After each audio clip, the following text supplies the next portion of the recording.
আমাদের আম্মা জান আয়েশা সিদ্দিকা রাদিয়াল্লাহু আনহা বর্ণনা করেছেন, আমার নূরের নবী মুহাম্মদুর রাসূলুল্লাহকে আল্লাহ পাক তার চেহারা এত জ্যোতি দান করেছিল, তার চেহারা এত সুন্দর।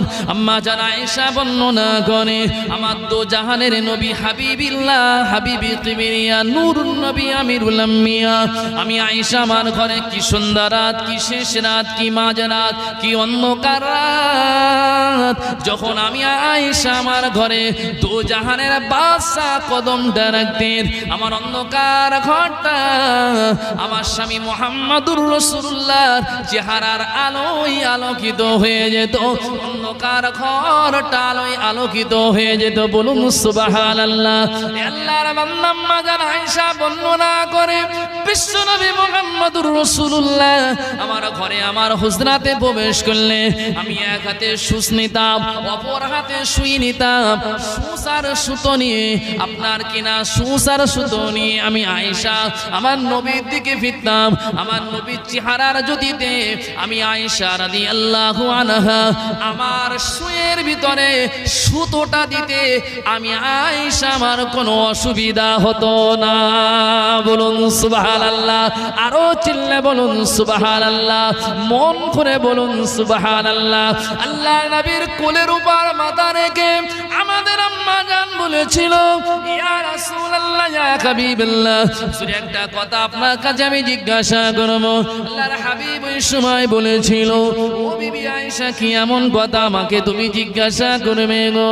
হযরতে আয়েশা বলেছিল, ইয়া রাসূলুল্লাহ, ইয়া হাবিবাল্লাহ, একটা কথা আমার মনে বড় বারবার আমার মনে প্রশ্ন জাগে। ইয়া রাসূলুল্লাহ, ইউসুফ নবীর কথা আপনার মুখ থেকে শুনেছি, ইউসুফ নবী দেখতে অনেক চমৎকার ছিল, ইউসুফ নবী দেখতে অনেক সুন্দর ছিল। ইয়া রাসূলুল্লাহ, ইয়া হাবিবাল্লাহ, চার সৌন্দর্যের কথা কোরআন শরীফে একটি পারা রয়েছে, পারা নাম্বার পারা, সূরা ইউসুফ সূরা নামে একটি সূরা আল্লাহ নাজিল করেছে, যে ইউসুফের রূপে আপনার কিনা মিশরের মেয়েরা পাগলি হয়ে গিয়েছিল, সুলাইখা দিওয়ানা আশিক হয়ে গিয়েছিল। ইয়া রাসূলুল্লাহ, ইয়া হাবিবাল্লাহ, আপনার কাছে একটু জানতে চাই, আপনি বেশি সুন্দর না হযরতে ইউসুফ আলাইহিস সালাতু ওয়াস সালাম বেশি সুন্দর? আল্লাহ নবী আয়েশার দিকে ফিরে বলেছিল, ও বিবি আয়েশা সিদ্দিকা, সুন্দর একটি কথা আমাকে তুমি জিজ্ঞাসা করলে, আমি বেশি সুন্দর না ইউসুফ নবী বেশি সুন্দর? ওই সময় আল্লাহর হাবিব হযরতে আম্মা জান আয়েশাকে বলেছিল, ও বিবি আয়েশা, শুনে রেখে দাও, আল্লাহ পাক তোমার স্বামী তোমার নবীকে এত সুন্দর করে জমিনে পাঠিয়েছে, ইউসুফের সৌন্দর্য দেখে মিশরের মেয়েরা তারা হাতে ছুরিয়ার একটি করে লেবু নিয়ে তারা ইউসুফের রূপ দেখে তারা ইউসুফের দিকে তাকিয়ে তারা নিজেদের হাতগুলো সব কেটে রক্ত ঝরিয়েছিল। ও বিবি আয়েশা, শুনে রেখে দাও, আল্লাহ তোমার স্বামী মুহাম্মদুর রাসূলুল্লাহ সাল্লাল্লাহু আলাইহি ওয়াসাল্লামকে আল্লাহ তো সুন্দর করে জমিনে পাঠিয়েছে, তোমার নবীর মতন সুন্দর আল্লাহ জমিনে পাঠায়নি, তোমার নবীর মতন সুন্দর আল্লাহ পাক আজও পর্যন্ত পাঠায়নি, হয়নি আর হবে না, আসেনি আর আসবে না। তোমার নবীকে যদি তারা মিশরের মেয়েরা দেখে ইউসুফকে দেখে হাত কেটেছে, তোমার স্বামীকে যদি একবার তারা দু চোখ ভরে দেখতো, তারা তাদের কলিজাগুলো কেটে আমাকে পাওয়ার জন্য খান খান করে দিত। বলুন সুবহানাল্লাহ। আরো চিল্লে বলুন সুবহানাল্লাহ, মন খুলে বলুন সুবহানাল্লাহ। রাসূলুল্লাহর চেহারা এত সুন্দর ছিল বাবা, নবীজি যখন হাঁটতেন আসমানের খণ্ড মেঘ আমার নবীকে ছায়া দিতেন, সে কি জাতাই মানুষ বাবা। আবু জেহেলদের কিন্তু ভালো লাগবে না, কিন্তু আবু বকরদের অনেক মজা লাগবে। তা আবু জেহেলকে জিজ্ঞাসা করে হচ্ছে, আমাদের নবী কেমন? বলছে, আল্লাহ পাক কাবার মালিক আর মানুষ খুঁজে পায়নি, লোক খুঁজে পায়নি, যে আমিনার বেটা আব্দুল্লাহর বেটা মোহাম্মদকে নাকি আল্লাহ নবুয়ত দিয়েছে। বলুন বলুন আস্তাগফিরুল্লাহ। আবু জেহেল বলছে, আর মক্কায় লোক নাই, মোহাম্মদ নাকি নবী। এ কি মেনে নেওয়া যায়? একটা কালো কুৎসিত মানুষকে আল্লাহ নবুয়ত দিয়েছে। সাহাবারা বলছে আমার নবী আসমানের চাঁদের থেকেও সুন্দর, আর আবু জেহেল বলছে মুহাম্মদ সাল্লাল্লাহু আলাইহি সাল্লাম এত কালো, মুহাম্মদকে নাকি কাবার মালিক নাকি তাকে নাকি নবুয়ত দিয়েছে। তো সাহাবা চিন্তা করছে আবু জেহেল এমন বলে কেন, মনটা বড় দুঃখ, মনটা বড় খারাপ লাগলো। সাহাবা আবু জেহেলের কথা শুনে নিয়ে আবু বকর সিদ্দিকের সাথে দেখা হলো। ও রাসূলুল্লাহ, সাহাবী আবু বকর, আমার নবী কেমন? হযরত আবু বকর বললেন আমার নবীর মতন আল্লাহ পাক সুন্দর পৃথিবীতে পাঠায়নি, দুনিয়াতে আসেনি, আর কিয়ামতের আগে আল্লাহ কাউকে পাঠাবেন না। আমার নবী হচ্ছে সুন্দরের সুন্দর, সুন্দর থেকে আরো অতি সুন্দর। বলুন সুবহানাল্লাহ। দুজনার দুই রকম কথা না, কেউ বলেছে সবথেকে কালো, আর আবু বকর বলেছে সবথেকে ভালো। সাহাবা চিন্তা করছে আমার কি দেখার কোনো তারতম্য, আমার কি দেখার কোনো অসুবিধা নাকি? আবু জেহেল কেন মুহাম্মদ রাসূলুল্লাহকে কালো বলে, আর আবু বকর কেন সুন্দর বলে? নবীজির কাছে গিয়ে বললেন ইয়া রাসূলুল্লাহ, ইয়া হাবিবাল্লাহ, আবু জেহেলের আবু বকরের কাছে জিজ্ঞাসা করেছি, আবু বকর বলেছে আপনি সুন্দর। আর আবু জেহেলের কাছে জিজ্ঞাসা করেছি, আবু জেহেল বলেছে আপনি নাকি অনেক কালো। নবী বলছে সাহাবী, ও আমার সাহাবী শোনো, আবু বকর যে কথাটা বলেছে আবু বকরের কথাও সত্য, আর আবু জেহেল যে কথা বলেছে আবু জেহেলের কথাও কিন্তু সত্য। কথা বুঝতে পারছেন? দুটো কথা দুটোই সত্য। আবু জেহেল কালো বলেছে, নবী বলছে আবু জেহেল যা বলেছে সত্য বলেছে। আর আবু বকর সুন্দর বলেছে, নবী বলছে আবু বকর যা বলেছে ওটাও সত্য বলেছে। সাহাবী চিন্তা করছে যে রাসূল এমন করে কেন বলে। আল্লাহ নবী দো জাহানের বাদশাকে জিজ্ঞাসা করা হয়েছিল, ইয়া রাসূলুল্লাহ, ইয়া হাবিবাল্লাহ, আপনি এমন করে কেন বলেন আবু বকরের কথা সত্য, আবু জেহেলের কথা সত্য? আল্লাহ নবী ওই সময় বলেছিল, এ আমার সাহাবারে শুনে রেখে দাও, আবু জেহেল তার অন্তরের ভিতরে ঈমানের নূর না থাকার কারণে সে আমাকে যখন দেখে আর চোখে দেখে আমাকে কালো বলে দেখে, কথায় তার ভিতরে ঈমানি নূর নাই, তার চোখে কালো রঙের চশমা লেগে রয়েছে, তার চোখের পর্দা আল্লাহ পাক কালো করে দিয়েছে। ভালো জিনিসও দেখে ভালো দেখে না, ভালো কি খারাপ দেখে। আবু বকরের ভিতরে ঈমানি নূর থাকার কারণে, আবু বকরের ভিতরে কোরআনী নূর থাকার কারণে আবু বকর যেটা দেখে সঠিক দেখে। মামা আবু জেহেল ওর ভিতরে ঈমানি নূর না থাকার কারণে ওর অন্তরের দেখাটা একেবারে কালো দেখা, কালো চিন্তা ভাবনা। তাই আমি রাসূলুল্লাহকে কালো বলেছে, আবু জেহেলের কথা সত্য, আর আবু বকর আমাকে সুন্দর বলেছে। আবু বকর আমাকে দেখে নূরের চোখে, ভালোবাসার চোখে, মহব্বতের চোখে। আবু বকরের দেখাটাও সত্য। বলুন সুবহানাল্লাহ। আসলে কি আমার নবী কি কালো? আবু জেহেলের কাছে কালো। আমাদের সমাজে কিছু আবু জেহেল ওয়ালা রয়েছে, নবীর কথা বললে কিন্তু তাদের অনেক কষ্ট হয়। হয় কি হয় না? যদি বলা হয় নবীজি ওর বাপ মরে গেলে অত দুঃখ লাগে না, নবী দিবস কায়েম করবো বললে না ভাই ওর মুখের দিকে তাকানো যায় না, মনে করতে হবে ওর ডাইরেক্ট আবু জেহেল না হলেও কিন্তু রক্তের ধারা কিন্তু ওখান থেকেই এসেছে। কি কথা ঠিক না ভুল? আর যারা আবু বকর ওয়ালা হয় তারা নবীর জন্য আছে, ছিল, থাকবে। নবীর জন্য এরা জীবন দিতেও রাজি, রাসূলুল্লাহর প্রেমে এরা পাগল। কি কথা ঠিক না ভুল? নবী দিবস মানে আমি এটাই বোঝাতে চাচ্ছি, নবী দিবস শুধু আমরা কায়েম করিনি, নবী দিবস কায়েম করেছিল আম্মা জানা আমেনা রাদিয়াল্লাহু আনহা। বলুন সুবহানাল্লাহ। এখন আপনি জিজ্ঞাসা করবেন তরিকুল ভাই আপনি আমিনা রাদিয়াল্লাহু আনহা বললেন কেন?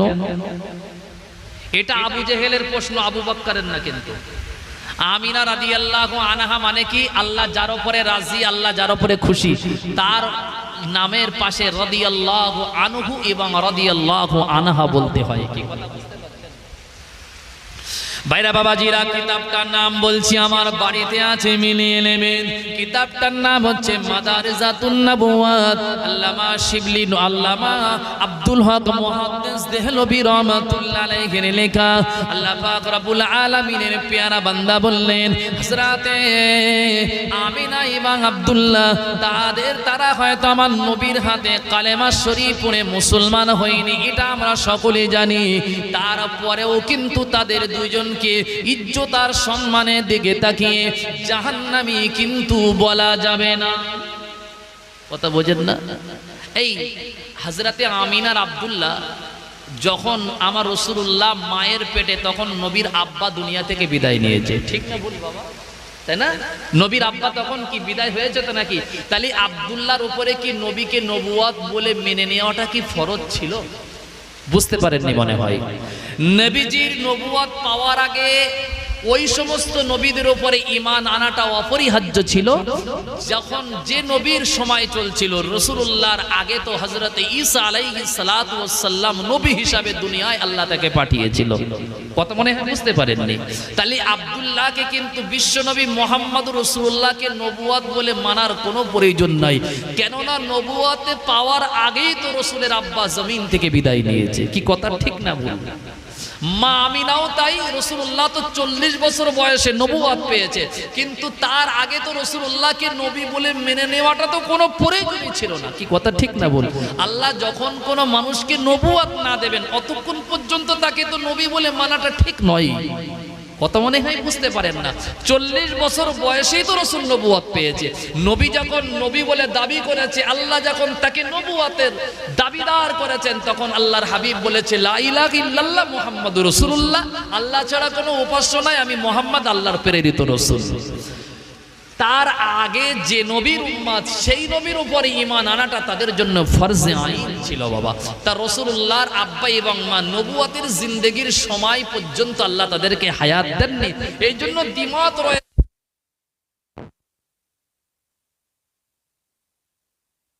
এবং মা দুজনাই কিন্তু জান্নাতি।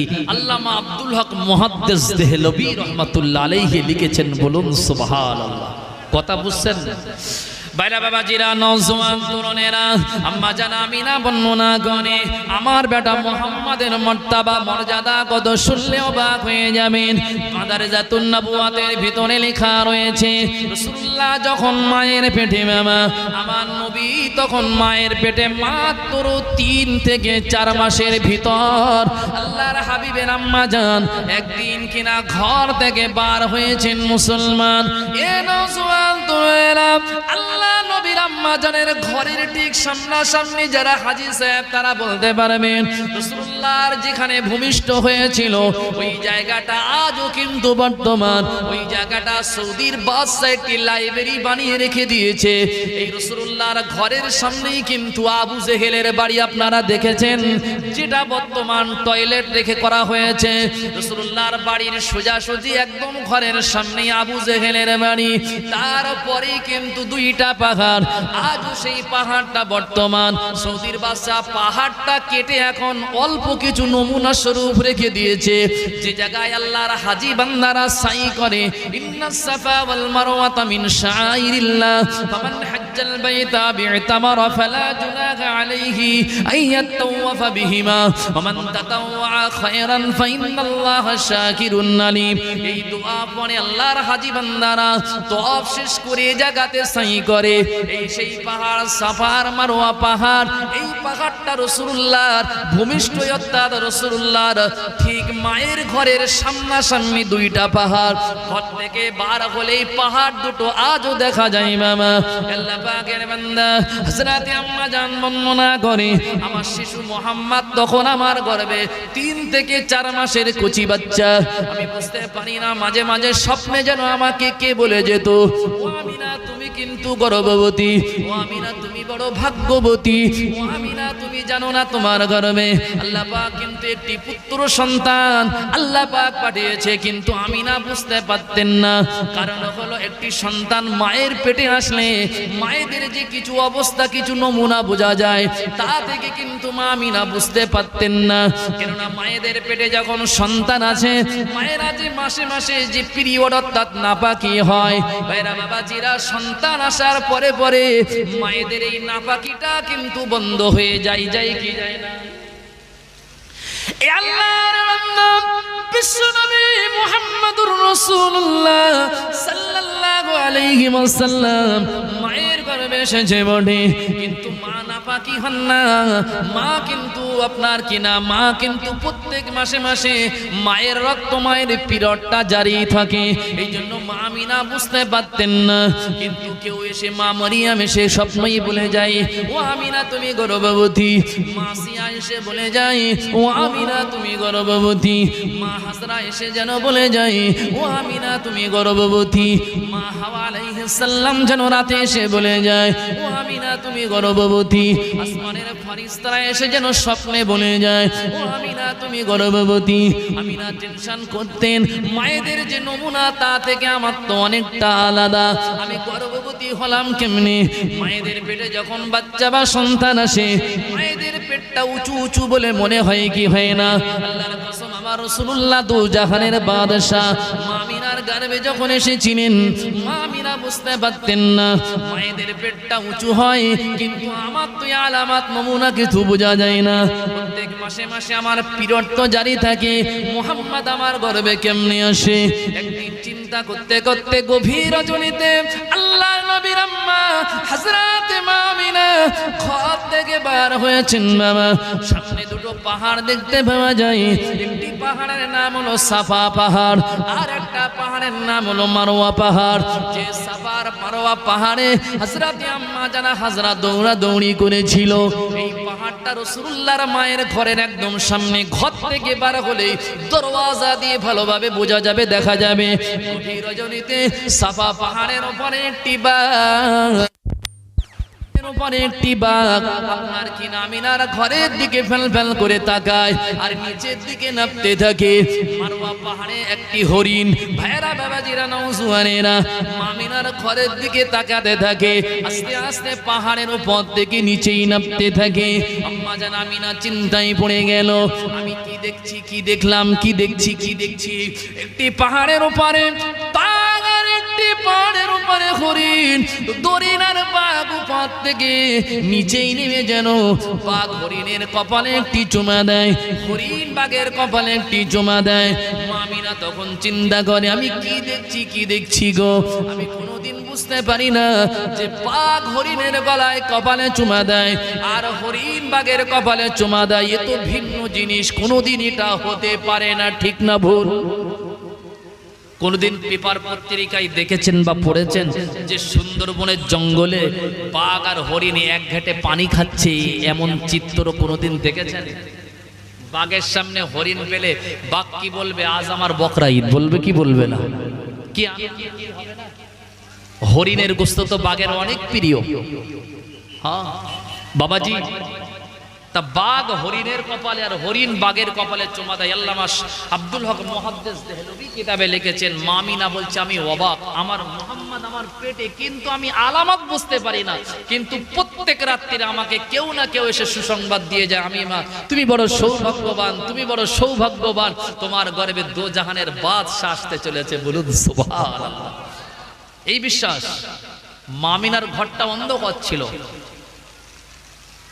মা আমিনার ঘরে তিনি একা থাকতেন, খাজুরের পাতা দিয়ে ঘেরা আর খাজুর পাতার ছাউনি। কেন? মক্কা শরীফে, মদিনা শরীফে কিন্তু পানি হয় না।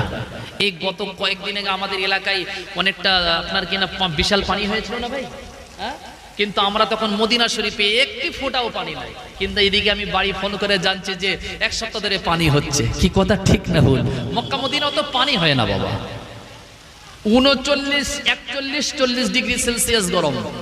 এই গত 10 দিন আগের কথা বলছি, কিন্তু আল্লাহর কসম করে বলছি, হাজী সাহেব থাকলে আমার কসম বলতে অসুবিধা নাই, আমি মিথ্যা বলি না, সত্য বললে কসম খাওয়া যায়। হাজী সাহেব যদি থাকেন তাকে এক্ষুনি শোনেন, এই 40 ডিগ্রি সেলসিয়াস গরম, আল্লাহর কসম রোদে দাঁড়িয়ে থাকবো কিন্তু গা একটু জ্বালা করে না, বলুন সুবহানাল্লাহ। এই 40, 39, 40, 41 ডিগ্রি সেলসিয়াস গরম, কিন্তু একটি বারের জন্য গা দিয়ে একটু পরিমাণ ঘাম বার হয় না। আমি তো এই 8 দিন মদিনা শরীফে ছিলাম, আমার একটা জামাই পার হয়ে গেছে, জামা গন্ধও হয় না, জামা ময়লাও হয় না, বলুন সুবহানাল্লাহ। কি জায়গা আমি আপনাদেরকে বলে বোঝাতে পারবো না। শুনে দেখেন হাজী সাহেবের কাছে 40 ডিগ্রি সেলসিয়াস গরম, দাঁড়িয়ে থাকবেন, কিন্তু আমাদের যে রোদের একটা তীক্ষ্ণ যে একটি জ্বালা হয় কি হয় না বাবা, গা চিরচির করে জ্বালা করে। আপনাকে রোদ্রে যদি আমি 1 ঘন্টা দাঁড়িয়ে রাখি, 1 ফোঁটা ঘাম বার হবে না, আপনার গায়ে একটু জ্বালা করবে না। মক্কা মদিনার রোদেও আরাম পাওয়া যায়, বলুন সুবহানাল্লাহ। নবীর দেশ, কার দেশ? নবীজির দেশ। আর মদিনা তো অনেক মজার জায়গা বাবা। মদিনার জন্য আমার নবী দোয়া করেছিলেন না করেননি বাবা? মদিনার রাস্তাঘাট আলাদা, মদিনার মানুষগুলো অনেক ভালো, মদিনার পুলিশ প্রশাসনগুলো কি মানুষ, মদিনার ইমাম তো অনেক সুন্দর, মক্কার মুয়াজ্জিন তো আরো সুন্দর। মক্কা মদিনার মানুষের তুলনা আমি আপনাদেরকে বলে বোঝাতে পারবো না। তারা এত ভদ্র, এত নম্র, এত বিনয়ী, আল্লাহর হাজী বান্দাদেরকে এত মহব্বত করে, তাদেরকে রাস্তা করে দেয়। আমি আপনার ভাষায় বলতে পারবো না। আমি যদি বলি ভাই চিনি না খুব মিষ্টি, জীবনে তো আপনি চিনি খাননি, এখন কেমন আপনি স্বাদ বুঝবেন? খেতে হবে, তারপর তো মজা স্বাদ বুঝবেন বাবা। না গেলে আমি আপনাদেরকে বলে বোঝাতে পারবো না কি জায়গা। হ্যাঁ ভাইরা বাবা জিরান ওসমান তনুনেরা, রাসূলুল্লাহর আম্মা জান ওই সময় রাত্রে বার হয়ে দেখেন একটি শিয়াপনা কিনা বাঘ আর একটি হরিণ, দুইজনা পাহাড়ের ওপর থেকে দুই প্রাণী এসে উভয়ের কপালে চুমা দেয়। আম্মা জান আমিনা ভয় পেলেন যে আমার বড় ভয় লাগে, বাঘ বলে কথা, বাঘ তো মানুষকে খায়, বাঘের খাদ্য হলো গোশত, মানুষের জান নাশ করে বাবা, প্রাণ নাশ করে। মানুষ যদি সামনে দাঁড়িয়ে যায় বাঘ কিন্তু ছাড়বে না, ছেড়ে দেবে বলে মনে হয়। সুন্দরবনের জঙ্গলে গিয়ে যদি বলেন আমি ফুরফুরার হুজুরের মুরিদ এসেছি, আসসালামু আলাইকুম, বাঘ ছেড়ে দেবে নাকি? হ্যাঁ, মুরিদের মতন মুরিদ হলি ভয় নাই বাবা, কিন্তু আমাদেরকে যেতে দেরি হবে, কিন্তু বাঘের সামনে বললে কিন্তু বাঘ আমাদেরকে কিন্তু খেতে দেরি করবে না। কি কথা ঠিক না বলবো? হ্যাঁ, তবে মুরিদের মতন মুরিদ হলি না বাবা, বাঘ কিন্তু আল্লাহ ওয়ালাদের সম্মান তাজিমে আল্লাহ তাবারক ওয়া তাআলা পিয়ারা বান্দাদের সাথে কিন্তু এই বাঘ সব প্রাণী কিন্তু ভালো ব্যবহার করে, ঠিক না বলবো বাবা? বাঘের আর হরিণের জবান খুলে যায়, মনে হয় বিশ্বাস। এই বাঘ কথা বলতে পারে? আরে রাসূলুল্লাহর সম্মানে তো গাছ কথা বলে, কি বলে কি বলে না? উস্তুনে হান্নানা কথা বলেনি? নবী তাকে যখন জুদা করে দিতে যাচ্ছে যে মদিনার মসজিদ একটু বানানো হবে 100 হাত চওড়া 100 হাত লম্বা, একটু সুন্দর করে বানানো হবে কাঁচা ইট দিয়ে মদিনার মসজিদ বানানো হবে। রাসূল বলছে যাকে খাজুর গাছ কাটে সেগুলো হটিয়ে দাও বাবা, সুন্দর করে মদিনার মসজিদ হবে, আমরা নামাজ পড়বো। যখন খাজুর গাছ আপনারা জানেন তো, যখন সরিয়ে দেওয়া হয় খাজুর গাছ তখন কানতে লেগেছে, যার নাম হলো উস্তুনে হান্নানা। কি কথা ঠিক না বল? রাসূল জিজ্ঞাসা করলে সে জবান আল্লাহ তার খুলে দিয়েছিল না দেয়নি বাবা? উট রাসূলুল্লাহর সাথে কথা বলে, নবীর সাথে পাথর কথা বলতো। নবীকে রাস্তা দিয়ে রাসূল যখন হাঁটতেন পাথর পর্যন্ত সালাতু ওয়াসসালামু আলাইকা ইয়া রাসূলুল্লাহ বলে সালাম দিতেন, বলুন সুবহানাল্লাহ। বাইরা বাবা জিরা নওজওয়ান তরুণেরা ভুল আমাকে বুঝবেন না। আল্লাহ পাকের নবীর আম্মা মা আমিনা বর্ণনা করে, আমার বেটা তখন 3 থেকে 4 মাসের ভেতরে আমি একদিন বার হলাম, বাঘের এই অবস্থা, সিং আপনার কিনা হরিণের অবস্থা দেখে, বাঘ দেখে আমি ঘরে লুকাতে যাব। বাঘ যেন আল্লাহ তার জবানটা খুলে দেয়, বাঘ তার ভাষায় জবান দিয়ে বলতে লাগে, সাইয়্যিদিনা আমিনা, ও রাসূলুল্লাহর আম্মা গো, চলে যাবেন না, আমাকে দেখে ভয় পাবেন না। আমি আল্লাহ পাক রব্বুল আলামিনের কাছে আরজি জানিয়েছি, ও রব্বুল আলামিন আল্লাহ, আপনার হাবিবের আম্মা জানকে একটু দেখব, আপনার হাবিবের আম্মা জানের চেহারাটা একটু দেখে আমাদের চোখটা শীতল করে নেব। ও আমার আল্লাহ, আপনার হাবিবের মাকে আমাদের একটু দেখিয়ে দিন, ভুল আমাকে বুঝবেন না। আল্লাহ পাক রব্বুল আলামিন আমার নবী মহব্বতে নবীর ভালোবাসায় আল্লাহর বান্দা আল্লাহর প্রাণী সৃষ্টিকুল নবীর সম্মান নবীর ভালোবাসায় যা বলে আমার আল্লাহ পাক কাউকে ফিরিয়ে দেন না। আমার আল্লাহ আমার নবীর মহাব্বতে যে কথাটা যে প্রাণী হোক না কেন বলে দেয় আল্লাহ পাক তাদেরকে আলাদা করে দেন না। তাদের মনের ইচ্ছা মনের চাহিদাকে আল্লাহ কবুল করে।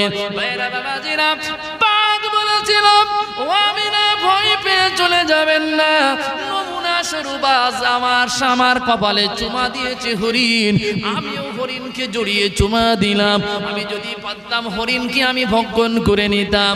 না না না না না না না, আজ এটা আমি আপনাকে বুঝিয়ে দিলাম আমার খাদ্য হিসাবে আমি তাকে আহার করিনি, আমি তাকে কষ্ট করিনি, আমি তাকে ছেড়ে দিলাম। আমি আপনাকে ক্ষতি করব না, আমি আপনাকে কষ্ট দেব না।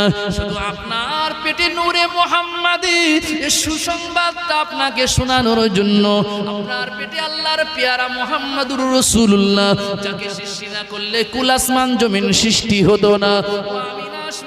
দিন তাই একটু আপনার চেহারাটা দেখার জন্য আমরা বড় লালাই তো আল্লাহকে বলেছি আল্লাহ পাক আমাদেরকে জায়গায় অবস্থান করতে বললো, আল্লাহর আদেশ আমরা দাঁড়িয়ে আছি। আপনার চেহারাটা একবার আমাদেরকে দেখিয়ে দিন, বলুন সুবহানাল্লাহ। আরো জোরে বলুন সুবহানাল্লাহ, মন ভরে বলুন সুবহানাল্লাহ।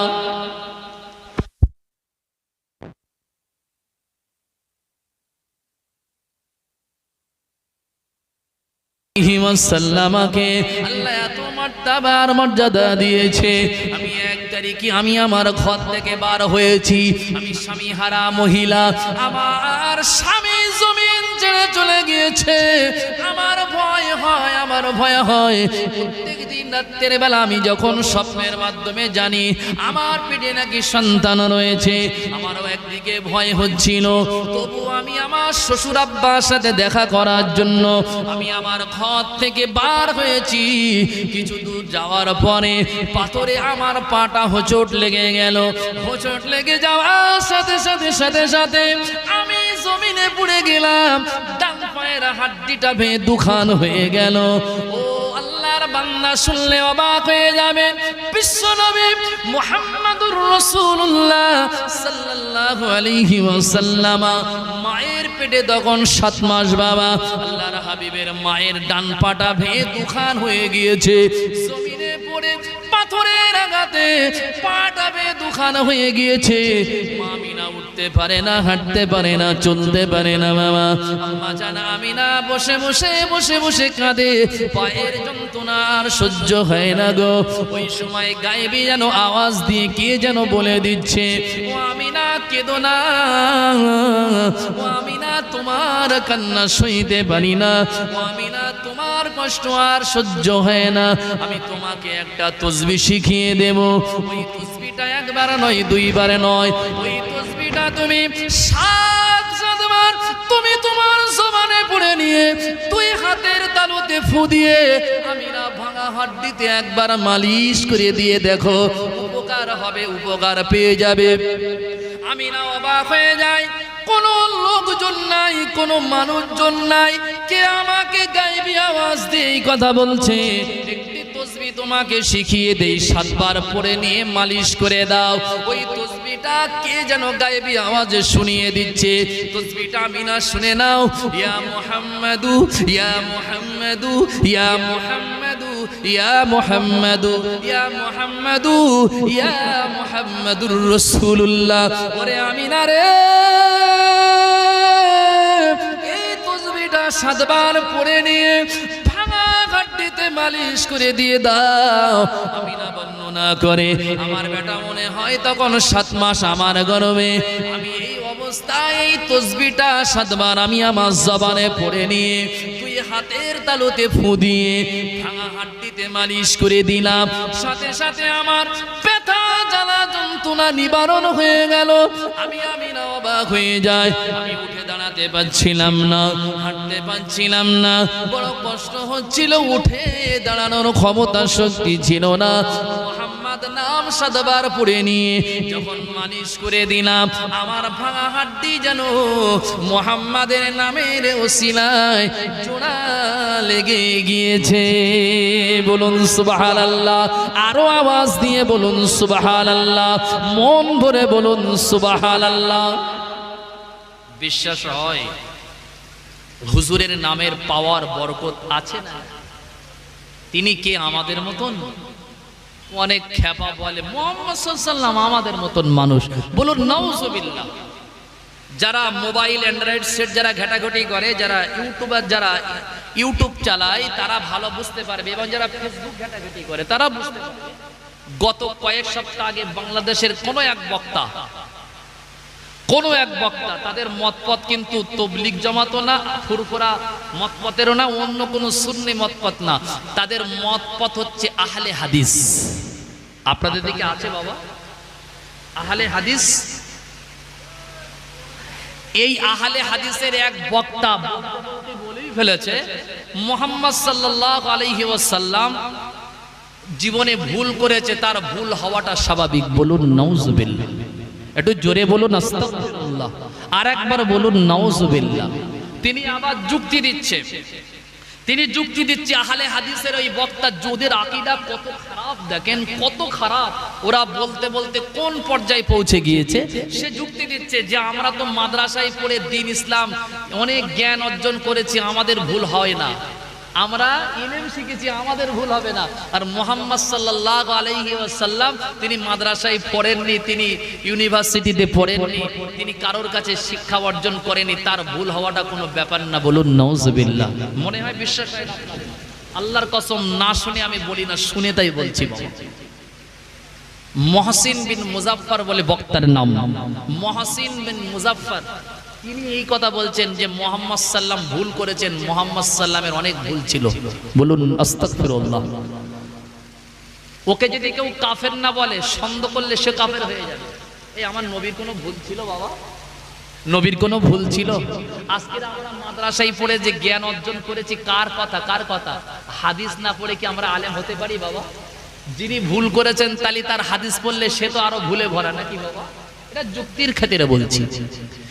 যিনি নিশ্চয়ই তিনি যদি ভুল করে থাকেন, তিনি তো ভুল কথা বলেছেন, তাহলে তুমিও তো ভুল শিক্ষা শিখেছো, তা তোমার তো ভুল হওয়াটা স্বাভাবিক। কিন্তু তুমি গর্ব করে বলছো আমাদের ভুল নেই, কিন্তু মুহাম্মদ সাল্লাম ভুল হওয়াটা তার কোনো ব্যাপার না, তিনি ভুল করেছেন।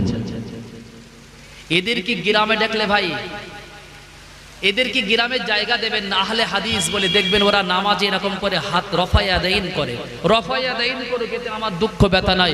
কিন্তু এরা নবীর সামনে অনেক গুস্তাখি করে, এরা নবীর সামনে অনেক বলতে অনেক বেয়াদবি বলে। এরা বলে লা ইলাহা ইল্লাল্লাহ আর মুহাম্মাদুর রাসূলুল্লাহ লেখা যাবে না। বলুন নাউজুবিল্লাহ। আপনাদের মসজিদে লেখা থাকে না লা ইলাহা ইল্লাল্লাহ, একদিকে আর অপর দিকে কি লেখেন? মুহাম্মাদুর রাসূলুল্লাহ না? এরা বলে এসব লেখা বিদআত, এসব লেখা যাবে না। শুনলে অবাক হয়ে যাবেন। এদের আকীদা এত খারাপ, যে নবীর ইজ্জত, যে নবীর এত সম্মান, যার নাম আল্লাহ আরশে আজিমে লিখে রেখেছে, যার সম্মানে আল্লাহ বাইতুল্লাহকে কাবা কিবলা বানিয়েছে, যার ইজ্জতে আল্লাহ আরশে আজিমকে ধন্য করেছে, সেই নবী কি আমাদের মতন মানুষ বাবা? আমাদের মতন না। আমার নবীর মাথা থেকে পা পর্যন্ত প্রত্যেকটা আপনার কিনা প্রত্যেকটা চুল থেকে নিয়ে শুরু করে হাত পা থেকে নিয়ে শুরু করে রাসূলুল্লাহর গোটা শরীর কিন্তু শরীর না, রাসূলুল্লাহর গোটা জিসিমটা কিন্তু জিসিম মোবারক। কি কথা ঠিক না বল? হুজুরের থুতু ও মোবারক। কি কথা ঠিক না বল? যারা হজ করতে গিয়েছেন, রাসূল করিম সাল্লাল্লাহু আলাইহি সাল্লাতু ওয়াস সাল্লাম একটি সময় মানুষের ভিতরে একটা কঠিন রোগ দেখা গিয়েছিল। কি দেখা গিয়েছিল বাবা? রোগ দেখা গিয়েছিল। কোন মতে এই সমস্ত রোগ সারে না। আল্লাহর হাবিব সাল্লাল্লাহু আলাইহি ওয়াসাল্লাম কি করলেন? হুজুর সাল্লাল্লাহু আলাইহি ওয়াসাল্লাম একটি কুয়ার ভিতরে, কুয়া বোঝেন তো বাবা, যেখান থেকে পানি তোলা হয়, হুজুর এই মুখের লালা এই মুখের থুতু নিক্ষেপ করলেন সাহাবা রিদওয়ানুল্লাহি আলাইহিম আজমাইন। ওই কুয়ার পানি তুলে নিয়ে ভক্ষণ করলেন। শিফা হিসাবে আল্লাহ কঠিন বেদি থেকে তাদেরকে আরোগ্য দিলেন। ওই কুয়াটার নাম হচ্ছে বীরে শেফা, বলুন সুবহানাল্লাহ। অর্থাৎ রোগ মুক্তির একটি কুয়া। এই কুয়ার পানি পান করলে রোগ ভালো হয়ে যায়, বলুন সুবহানাল্লাহ। তিনি জাতাই মানুষ নাকি বাবা? যার মুখের থুতু